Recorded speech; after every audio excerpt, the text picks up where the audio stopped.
you're going to be retiring here to Thailand. What are the key things that you need to look out for when you're choosing a health insurance plan to cover your time here in Thailand? First consideration is that you have adequate coverage. By adequate coverage, I mean that you have at least 10 million bahts worth of coverage to cover you against high-cost accident and high-cost illnesses.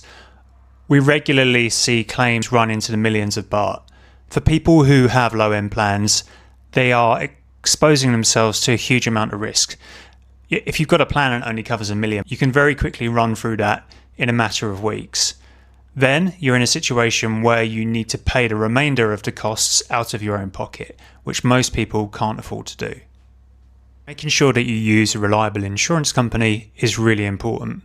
There are so many options in the market now whereby the credentials of the companies offering these health insurance plans are really drawn into question.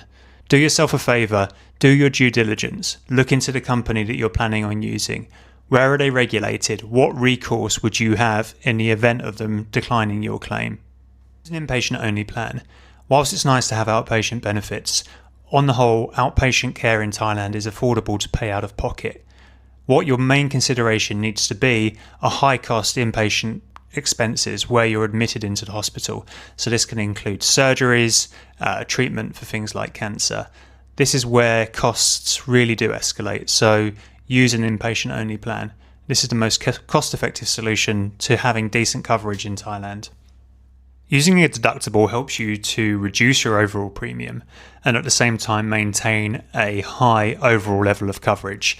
You need to think of a deductible as a way of you sharing some of the risk with the insurance company. So let's say, for example, you agree to cover $1,000 of your annual claims in return for a reduced premium.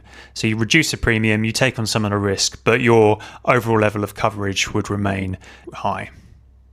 Remember that pre-existing conditions are unlikely to be covered under any individual health insurance policy. In order to get pre-existing conditions covered, you'd need to have been clear for a while. You need to have a condition which is well controlled. And now this would depend purely on the insurer that you're going to be working with. So speak to a good broker, an intermediary, someone who understands how everything works, and someone who's impartial so that they can recommend options for you where you may be able to get coverage for pre-existing conditions. But the best assumption to make is that pre-existing conditions will not be covered. It's important that you understand the terms and conditions of the policy that you're buying. So ask your broker or the insurance company, if you're working with them directly, for a copy of the policy wording. Have a look over it because that is where the key information is contained with regards to exclusions. Now, some providers have age-based exclusions depending on how old you are when you start the policy with them. So that's something you really need to be careful of. It's important to note that several visas now require you have health insurance coverage as part of the application process for that specific visa. So, for example, LTR visas require you have health insurance coverage, and also OA and OX visas. So before you apply for your visa and before you move to Thailand, make sure that the health insurance that you purchase is going to meet those requirements, if there are requirements indeed, for the specific visa that you'll be applying for and using whilst you're here in Thailand.